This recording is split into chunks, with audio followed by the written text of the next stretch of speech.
अस्सलाम वालेकुम नाज़रीन, आपका मेज़बान चौधरी अख्तर फ़ारूक में हो, एडिटर निदाए किसान। आज एक नए अंदाज से और नई वीडियो, अनोखा तरीक़ाकार और अनोखा पॉइंट लेकर आए हैं। और हमारे जो आज मेहमान हैं डॉक्टर मखदूम अब्दुल जब्बार साहब, रफ़ा यूनिवर्सिटी में प्रोफेसर हैं। खुराक के हवाले से इन्होंने बहुत काम किया हुआ है। और आज वो जब हमारी इनसे बात हो रही थी तो मैंने ये सोचा था कि ये क्यों ना ये आइडिया जो है अपने फार्मर कम्युनिटी को, पब्लिक में इसको फैलाया जाए। तो ये एक बिज़नेस आइडिया है, इस पर गौर से सुनिएगा, समझिएगा। जहाँ पर आपको ज़रूरत महसूस हो कि आपको नहीं समझे, हमें कॉल कीजिएगा, हम आपको गाइड करेंगे, ठीक है। और इनका आइडिया बहुत ज़बरदस्त है और यकीनन आप हमारी वीडियोस देखते हैं, देखते रहिएगा। जब आप वीडियो देखते हैं तो उसको लाइक भी कीजिए, सब्सक्राइब भी कीजिए और शेयर भी कीजिए। और ये करना आप पर अखलाकी ज़िम्मेदारी है, क्योंकि ये हम एजुकेशनल कर रहे हैं, जो इतना ख़र्चा कर रहे हैं वो इसलिए कर रहे हैं कि आप तक इल्म पहुँचाया जाए। और हकीकत ये है कि हमारा जो मैगज़ीन है 39 ईयर्स ओल्ड है, 39 साल से हम मुसलसल चल रहे हैं। लेकिन जब से सोशल मीडिया पर आए हैं तो कोई गिलगित की पहाड़ियों में बैठा है, तो कोई नारोवाल के शहर के मैदानों में बैठा है, और तो कोई दुबई में और कोई लंदन में, लेकिन वो हमसे वाबस्ता हो गया है, हमसे उसने रब्ता कर लिया है। ये सब उसको है, जिसमें अभी बहुत दूर है, अभी बहुत सारी दुनिया रहती है, लाखों करोड़ों के इंसान हैं। लेकिन इस हवाले से ये आपकी जिम्मेदारी बनती है, इसको ज़रूर कीजिएगा। डॉक्टर साहब अस्सलाम वालेकुम जी। वालेकुम अस्सलाम। डॉक्टर साहब बड़ी मेहरबानी आपकी, आपने हमें टाइम दिया। आप ज़रा मेरे नाजरीन को, किसानों को, जो आप एक खुराक बनाने के हवाले से एक बड़ा मुनफरद सा आइडिया देना चाह रहे हैं कि वो बिज़नेस भी एंगल से है और फार्मर कम्युनिटी की कास्ट ऑफ प्रोडक्शन को कम करने के लिए भी है और उसकी मैशत मजबूत हो जाएगी। ज़रा इस हवाले से ज़रा खुद आप मेरे नाज़रीन को तफसील से बताइएगा। एक्चुअली जो हम जानवरों को खुराक खिलाते हैं उसमें तो कुछ चीज़ें कन्वेंशनल हैं जो आम हैं, मसलन खल है, चोकर है, राइस पॉलिश है, शीरा है वगैरह है। तो ये काफ़ी महंगी ये चीज़ें हैं। जब हम खुराक बनाते हैं तो आदमी फार्मर परेशान हो जाता है जब कैलकुलेट करता है कि उस पर ख़र्चा कितना आ रहा है और हमें दूध कितना मिल रहा है या हमें गोश्त कितना मिल रहा है, तो वो ख़ासा उसको परेशानी का सामना करना पड़ता है। तो अक्सर फिर यही जहन में आता है कि कोई ऐसी चीज़ हो जो ज़रा सस्ती हो और उसको हम करने के लिए हम राशन को ओवरऑल सस्ता बना सकें। तो उनमें से एक चीज़ जो है, जो इस पर मैं कुछ अर्से से काम कर रहा हूँ और अब उसको प्रैक्टिकली इस्तेमाल भी कर रहा हूँ, वो यह है र्यूमन कंटेंट। र्यूमन का मतलब है कि जो बड़े जानवर हैं, भैंस, गाय वगैरह, जब ये स्लाटर होती हैं तो उनकी ओजरी है, ओजरी में से फिर अगर उसको कट किया जाए तो काफ़ी सारा मटीरियल जो है वो निकलता है। ये मटीरियल है जो है ये नीम डाइजेस्टेड या नीम हज़म शुदा मटीरियल होता है और इसमें काफ़ी हद तक न्यूट्रिशन होती है। इसमें न्यूट्रिएंट्स होते हैं जो कि अगर हम किसी तरीके को उसको मुनासिब शक्ल दें तो हम उसको फर्दर इस्तेमाल कर सकते हैं, फर्दर रिसाइकल कर सकते हैं। तो ये मैं शाहपुर जो है स्लाटर हाउस, वहाँ पे ये मैंने ज़्यादा काम किया है। बड़े मशहूर हमारे सेक्रेटरी गुजरे हैं नसीम सादक साहब, उनका इनिशिएटिव था, तो हमने मिल के वो उस पर काम करना शुरू किया। तो उसमें हमने इसका सब दो मसले हैं कि चूँकि जब ये मटेरियल निकलता है मैदे में से तो काफ़ी गीला होता है, और दूसरा है कि इसमें स्मेल बड़ी होती है। आपने देखा होगा जब कुर्बानी पे वो आपके करीब खड़े हों और किस तरीके से कट लग जाए पे उसको ओजरी को, तो जो मटेरियल निकलता है वो बहुत स्मेली होता है। तो ये दो इसके मसाइल हैं। जहाँ तक इसकी अफादियत का ताल्लुक है वो ये है कि इसमें एक तो फाइबर होता है, दूसरा उसमें करीबन 12 से 16% प्रोटीन होती है, जो कि आमतौर पे मतलब चोकर या राइस पॉलिश की प्रोटीन से ज़्यादा है, या जो गर्मियों के फाडर जो हैं उससे ज़्यादा है, क्योंकि वो फाडर की प्रोटीन ही है जो उसके अंदर रहती है और वो जरासीमों की शक्ल में होती है। खैर ये तो ज़रा डिटेल है, शायद आपके जहन में वो आए जाना। बहरहाल वो बड़ी कारआमद किस्म की प्रोटीन है जो उसके र्यूमन के अंदर होती है, मेरे के अंदर होती है। उस र्यूमन कंटेंट को फिर हमने सुखाने के मुख्तलिफ तरीके किए। बॉयलर के ज़रिए हमने कोशिश की सुखाने की, बाहर धूप में सुखाने की कोशिश की, और कई तरीके इस्तेमाल किए। तो सबसे जो प्रैक्टिकल और सबसे जो आसान तरीका था वो बाहर पक्के फर्श पे धूप में सुखाने का था। 2-3 दिन में ये आसानी से ये मटीरियल सूख जाता है और फिर ये कि इसमें जितनी भी स्मेल होती है वो सारी उड़ जाती है, क्योंकि ये सारे वोलेटाइल फैटी एसिड होते हैं। शुरू में तो इतना होता है कि आदमी पास में नहीं खड़ा हो सकता, लेकिन 1 या 2 दिन के बाद आप वो सूंघे तो उसमें से जैसे तूड़ी होती है इस तरह की उसमें स्मेल आती है।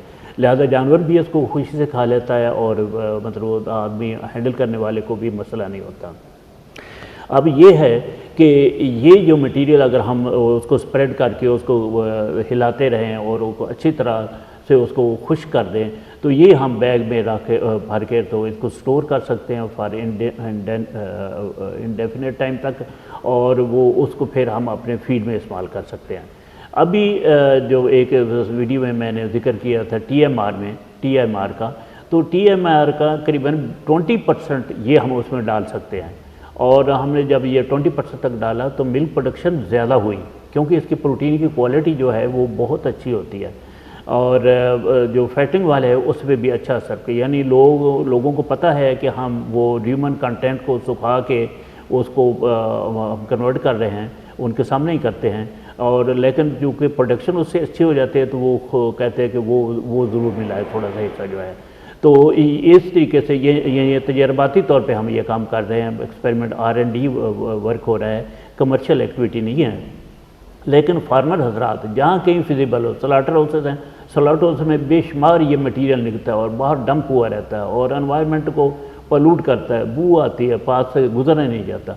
अगर रोज़ के रोज़ पे कोई आदमी ठेके पे ले ले या कुछ ऐसा कर ले, और वो कोई ऐसे इंतज़ाम करके करीब ही कोई एक थोड़ा सा ये फर्श बन जाए, ईंटों का बन जाए, कंक्रीट का बन जाए, उस पर सुखा लिया करे और फिर वो रख ले, फिर ये लोग फीड वालों को दे सकते हैं, कैटल फीड वालों को, इवन मुर्गियों वाले जो है वो भी ले लेते हैं। तो ये किसी की आमदनी का अच्छा खासा ज़रिया बन सकता है। दूसरा, अगर फार्मर अपने तौर पर यानी इसको इस्तेमाल करना चाहे तो सुखा के एक दफ़ा रख ले, और जब TMR बनाए तो उसमें तूड़ी और दूसरी चीज़ों के साथ 10 से 20% ये अगर डाल दे तो उसकी क्वालिटी बहुत अच्छी हो जाती है और उसके रिज़ल्ट बड़े अच्छे आते हैं।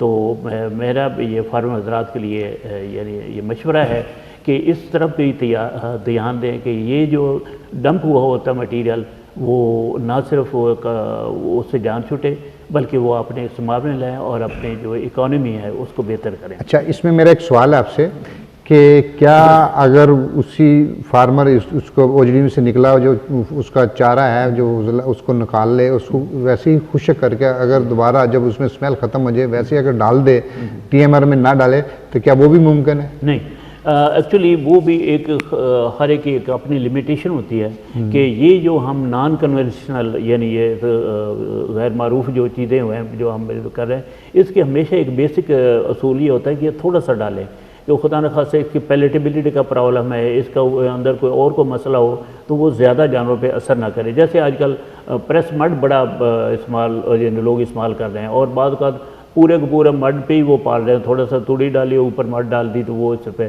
तो ठीक है वो सस्ती ज़रूर है, आम अवेलेबल है, उसमें न्यूट्रिशन भी है, लेकिन उसको भी एक ख़ास हद तक इस्तेमाल करना चाहिए। 20% से ऊपर वो मड भी नहीं जानी चाहिए। उसमें शीरा या जो शक्रियात हैं वो तो जानवर के इस्तेमाल में आ जाती हैं, वो फ़ायदेमंद भी हैं, कुछ प्रोटीन भी होती है, तो लेकिन ये अगर हम पूरा मड पे जानवर को पालना शुरू कर दें तो वो उसके लिए नुकसानदेह है। उसमें कोई ऐसे एंटी न्यूट्रिशन फैक्टर होते हैं जो कि इन द लॉन्ग रन उसको नुकसान देंगे।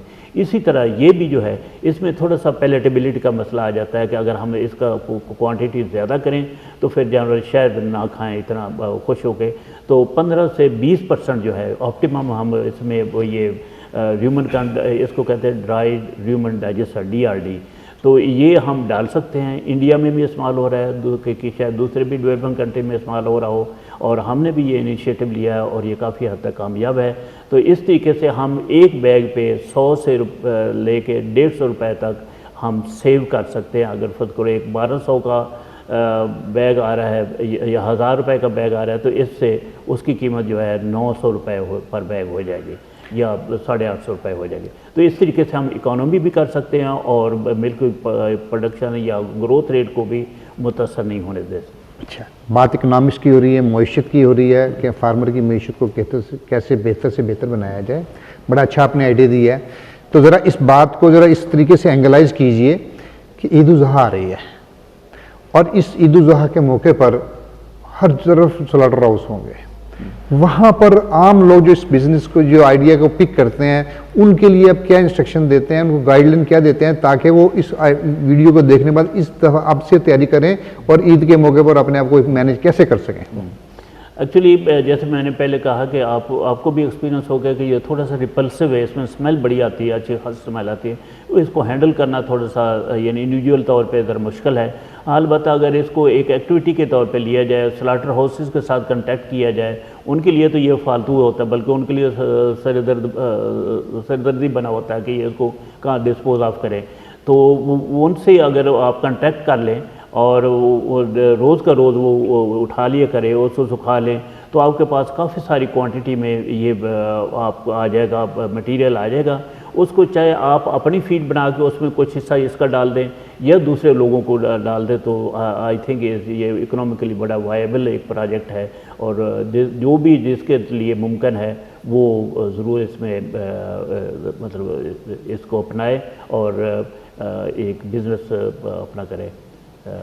मेरा तो ये मशवरा है। नाजरीन, आपने डॉक्टर मखदूम जब्बार साहब की इस बिज़नेस आइडिया को सुना होगा,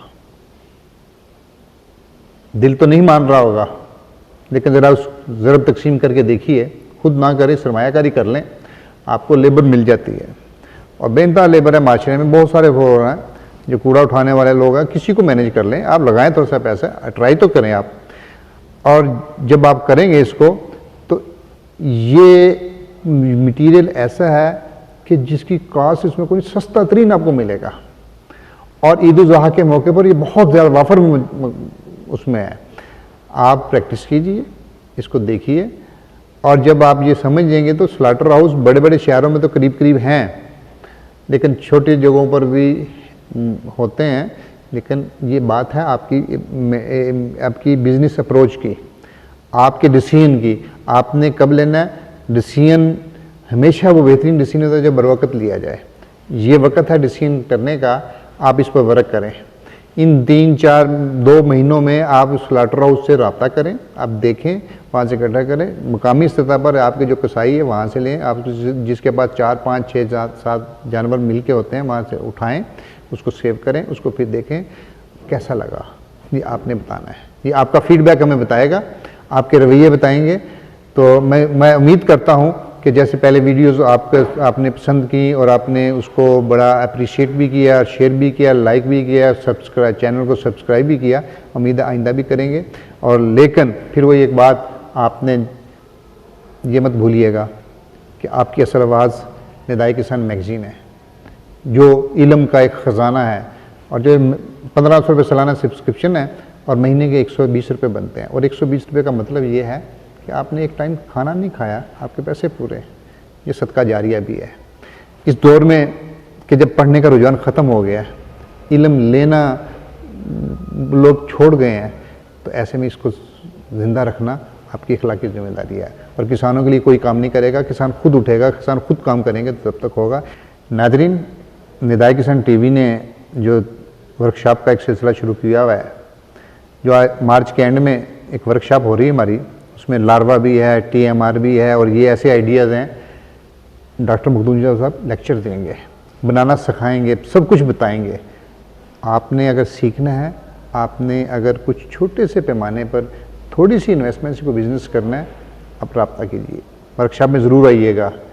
ये कॉटेज इंडस्ट्री, कम से कम सरमाए पर हम नौकरियां ना करें, हम अपना कारोबार करें, नौकरियां भूल जाएं। और ये मुमकिन है, और 100% मुमकिन है कि पाकिस्तान में अगर हर बंदा ये सोचे कि मैंने नौकरी नहीं करनी और सरकारी नौकरी नहीं करनी, अपना कारोबार करना है, आइडियाज़ बेइंतहा हैं। लेकिन जब तक वो ज़्यादा नहीं है, हमारे इन आइडियाज़ पर आप आइएगा, हमारी वर्कशॉप में ज़रूर शिरकत करने के लिए जो नीचे नंबर चल रहा है उस नंबर पर रब्ता कीजिए। इंशाल्लाह आपको फीडबैक देंगे। इंशाल्लाह जब तक के लिए इजाज़त दीजिए, हम नए आइडिया के साथ, नए वीडियो के साथ फिर दोबारा हाज़िर होंगे। किसान जिंदाबाद, पाकिस्तान पाइंदाबाद।